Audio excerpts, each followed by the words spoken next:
Students, my self Tejendra Gupta. आज की इस वीडियो के अंदर हम आपको ला रहे हैं श्वसन क्रिया की क्रिया विधि। श्वसन क्रिया जिसमें ऑक्सीजन को फेफड़ों के अंदर और फेफड़ों में उपस्थित CO2 को शरीर से बाहर वायुमंडल में मुक्त किया जाता है। इसे हम संवातन की क्रिया भी कहते हैं, सांस लेने की क्रिया विधि कहते हैं और श्वसन की क्रिया विधि भी कहते हैं। अब इस श्वसन की क्रिया विधि के अंदर क्रिया विधि को पढ़ने से पहले हम कुछ ऐसे बिंदुओं के बारे में बात करेंगे जो श्वसन क्रिया में महत्वपूर्ण भूमिका निभाते हैं। जैसे सबसे पहले अपन देखते हैं श्वसन बॉक्स क्या होता है। श्वसन बॉक्स जिसे श्वसन पिंजर भी कह सकते हैं और वक्षीय कटहरा भी कह सकते हैं, थोरेसिक केज। इस वक्षीय कटहरे का निर्माण कौन कौन करता है आप देखिए। इसमें शरीर का जो अग्रभाग होता है, वक्षीय कटहरे की अग्रभाग का निर्माण क्लेविकल द्वारा होता है। किसके द्वारा? क्लेविकल। ये अस्थि है, क्लेविकल कह सकते हैं, यहाँ जत्रुक के नाम से भी इसको अपन जानते हैं। ये क्लेविकल जिसका एक सिरा उरुस्थि के अग्रभाग से और दूसरा सिरा जो अंश मेखला होती है उसकी अस्थि से जुड़ा होता है। एक जोड़ी है, एक यहाँ से इधर जाती है, दूसरी इस तरफ। तो एक जोड़ी क्लेविकल जिसे जत्रुक कहते हैं, ये वक्षीय कटहरे की अग्रभाग का निर्माण करते हैं, जबकि इसका जो पश्च भाग होता है, पश्च भाग का निर्माण डायफ्राम के द्वारा होगा। डायफ्राम कह सकते हैं, हम इसको तनुपट भी कह सकते हैं। डायफ्राम की यदि बात करें, ये डायफ्राम एक पेशीय रचना होती है, मासल रचना होती है, जो शरीर में पाए जाने वाली जो गुहा, जैसे उदर गुहा को वक्ष गुहा से पृथक करती है। डायफ्राम किसको अलग करेगा? ये हम डायरेक्ट बना सकते हैं। ये आप देखिए, यहां हमने डायफ्राम बना दिया। ये डायफ्राम, तो ये कौन सी गुहा हो गई? उदर गुहा। और ऊपर की क्या रहती है? कौन सी? वक्ष गुहा। तो वक्ष गुहा को उदर गुहा से सेपरेट करने वाला कौन होता है? एक डायफ्राम होता है। प्रारंभ में इस डायफ्राम की, सामान्य अवस्था में डायफ्राम की जो आकार होता है वो डोम शेप का होगा, मतलब गुम्बद के समान। किसके समान होगा? गुम्बद के समान होता है।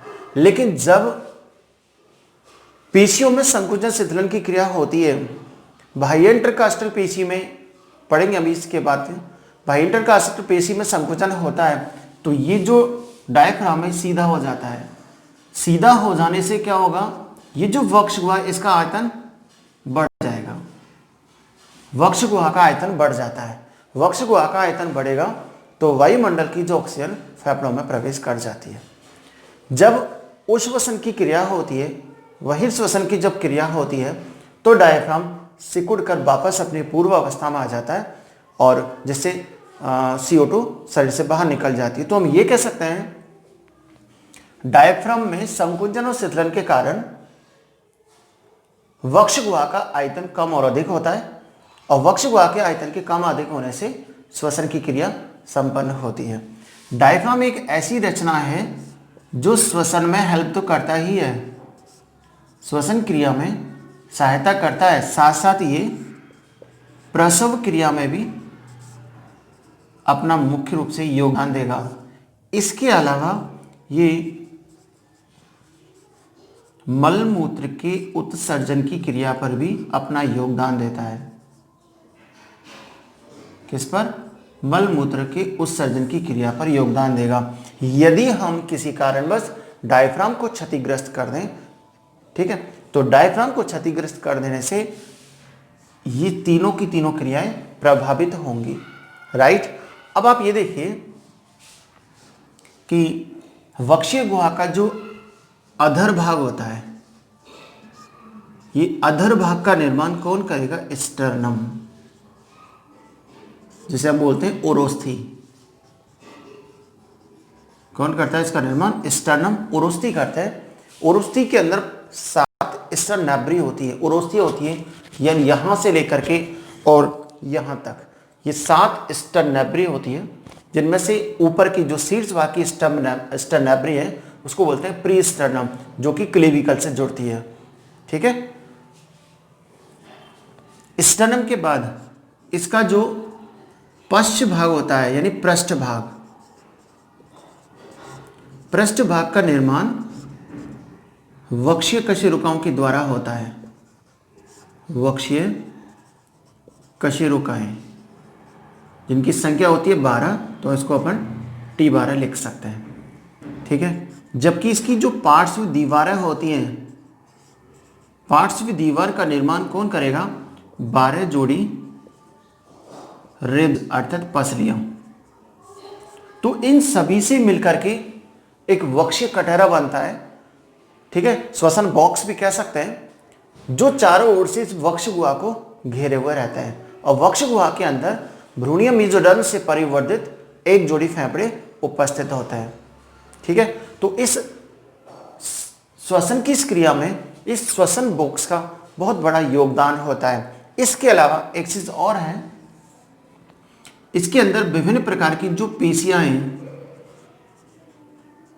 वो श्वसन क्रिया में या वक्ष गुहा को फैलने और सिकुड़ने में, उसके आयतन को कम और अधिक करने में मुख्य रूप से योगदान देती है।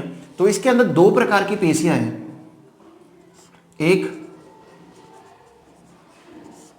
बाह्य इंटरकास्टल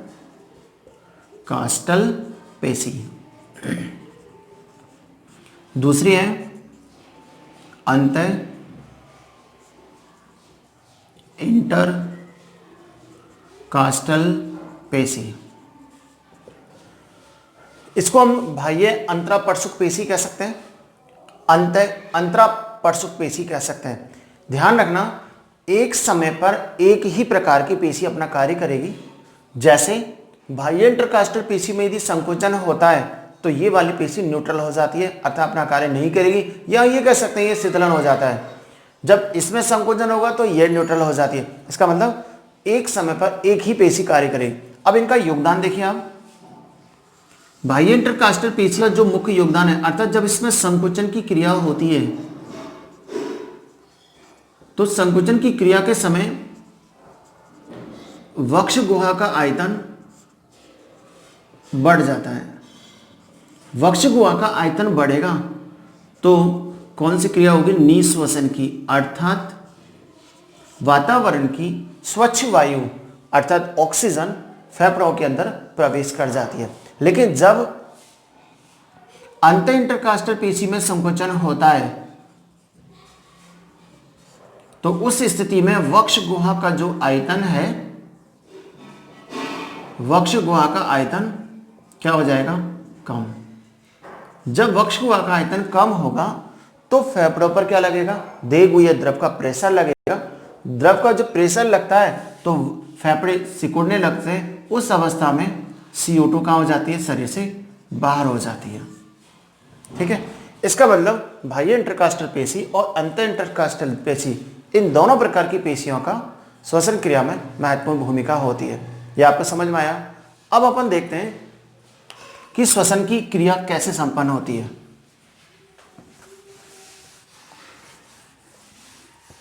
आप इसको ध्यान से समझें। श्वसन की जो ये रिएक्शन है, क्रिया विधि है, हम देखते हैं कि जो श्वसन क्रिया वो 2 प्रकार की होती है।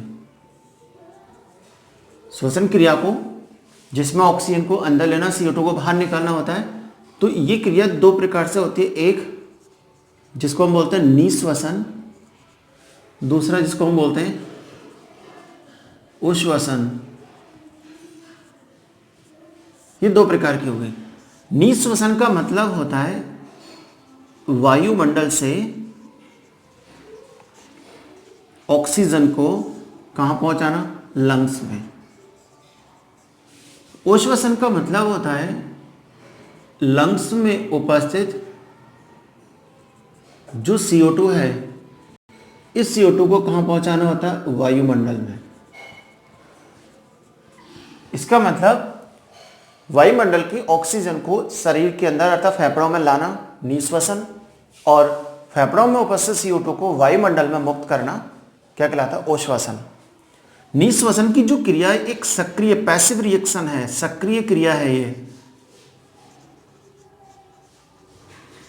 जबकि उश्वसन की जो क्रिया है वो इनएक्टिव प्रोसेस में होती है, निष्क्रिय विधि होती है ये, अर्थात इस क्रिया में किसी प्रकार की ऊर्जा का कोई उपयोग नहीं किया जाता है।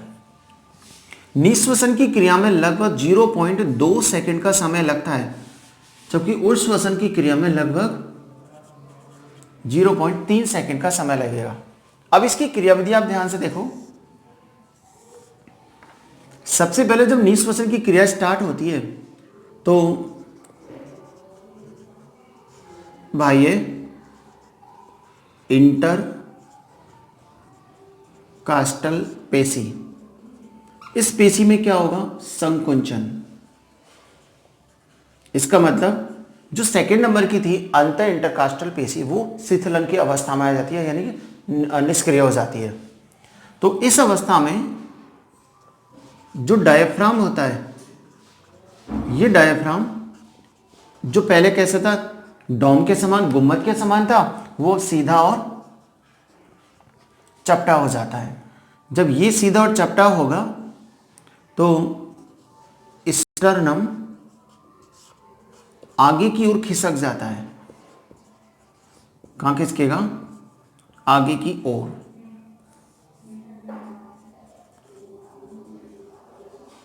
मतलब ये कह सकते हैं कि जब आप अपना हाथ यहां रखें और ऑक्सीजन को लेने की कोशिश करो तो ऐसा लगता है ये जो स्टर्नम वाला हिस्सा वो आगे की ओर मूव कर रहा है, अधर भाग की ओर गमन करता है, तो ये आगे की ओर खिसकता है।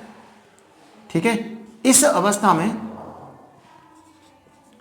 वक्ष गुहा का आयतन, वक्ष गुहा का आयतन क्या होगा? बढ़ जाएगा। जब आयतन बढ़ता है तो फेफड़ों पर लगने वाला दाब क्या होगा? कम, या हम ये कह सकते हैं हट जाता है। फेफड़ों पर जब लगने वाला दाब हटेगा तो हम ये जानते हैं फेफड़े स्पंज ही होता है। यदि उस स्पंज पर लगाने वाले प्रेशर को हटा दे तो वो स्पंज फैलने लग जाती है। तो हम ये कह सकते हैं जब इसका दाब हटेगा तो वायुमंडल की ऑक्सीजन कहां पर प्रवेश कर जाएगी? फेफड़ों के अंदर। तो इस प्रकार ये निःश्वसन की क्रियाविधि संपन्न होती है। एक बार रिपीट करें इसको कि जब निःश्वसन की अवस्था आती है, जो एक सक्रिय क्रिया है जिसमें एटीपी रूपी ऊर्जा का उपयोग होता है, इस क्रिया के समय बाह्य इंटरकास्टल पेशी के अंदर संकुचन होता है। इसका मतलब अंतर इंटरकास्टल पेशी में संकुचन, शिथिलन होगा या लूज हो जाती है, न्यूट्रल हो जाती है। जब संकुचन होता है तो जो डायफ्राम है जो पहले डोम शेप का था वो कैसे हो जाएगा? सीधा। सीधा होते ही वक्ष गुहा का आयतन बढ़ेगा। क्यों बढ़ेगा? क्योंकि उसका स्टर्नम आगे की ओर मूव कर जाता है।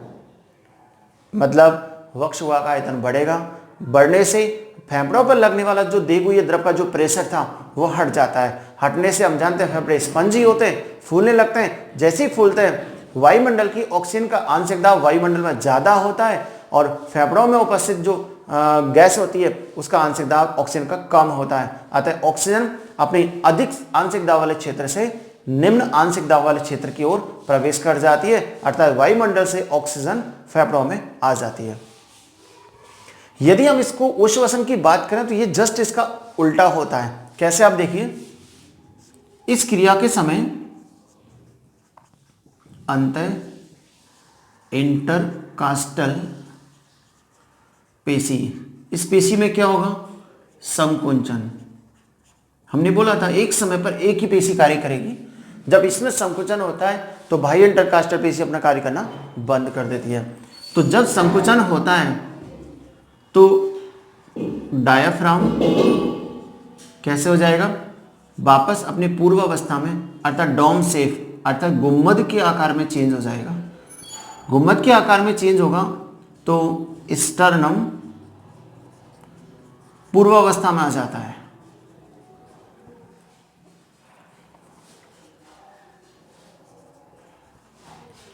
स्टर्नम की पूर्व अवस्था में आ जाने से वक्ष गुहा का आयतन क्या होगा? कम। इस अवस्था में जो फेफड़े होते हैं, इन फेफड़ों पर दबाव लगेगा। फेफड़ों पर यदि दबाव लगता है, फेफड़े हमें स्पंज होते हैं, दबाव जैसे लगेगा, फेफड़ों में उपस्थित जो CO2 है वो स्वतः ही शरीर से बाहर निकल जाती है, एग्जिट हो जाती है। तो इस प्रकार वक्ष गुहा के आयतन और वक्ष गुहा के आयतन के कम और अधिक होने के कारण फेफड़ों पर दाब लगेगा या नहीं लगेगा, उस अवस्था में फेफड़ों में ऑक्सीजन आती है और CO2 बाहर निकल जाती है। तो इस प्रकार श्वसन की जो क्रियाविधि है वो संपन्न होती है। ठीक है, हमने बोला ये निष्क्रिय इनएक्टिव प्रोसेस है, ये निष्क्रिय विधि है। लेकिन यदि खांसी के समय, एक्सरसाइज का समय और छींक आदि के समय ये तीव्र उच्छ्वसन की क्रिया होती है। ये कौन सी क्रिया होगी? तीव्र उच्छ्वसन की क्रिया होती है। इस समय अंतर इंटरकास्टल पेशी में आवश्यकता से अधिक क्या होता है? संकुचन होता है, जिसके कारण बलपूर्वक क्या निकल जाती है? जो शरीर की वायु होती है, CO2 होती है, वो शरीर से एक साथ बाहर निकल जाती है। उस समय ये सक्रिय विधि में आती है। ठीक है, तो आपको ये श्वसन की जो क्रिया विधि है समझ में आई होगी। और आपको जो समय समय पर और नई नई वीडियो आते जाएंगे, आप अगले चैप्टर को भी आराम से इसके अंदर स्टडी कर सकते हो। वीडियो यदि आपको समझ में आती है तो आप इसको लाइक कर सकते हैं, शेयर कर सकते हैं, सब्सक्राइब भी कर सकते हैं।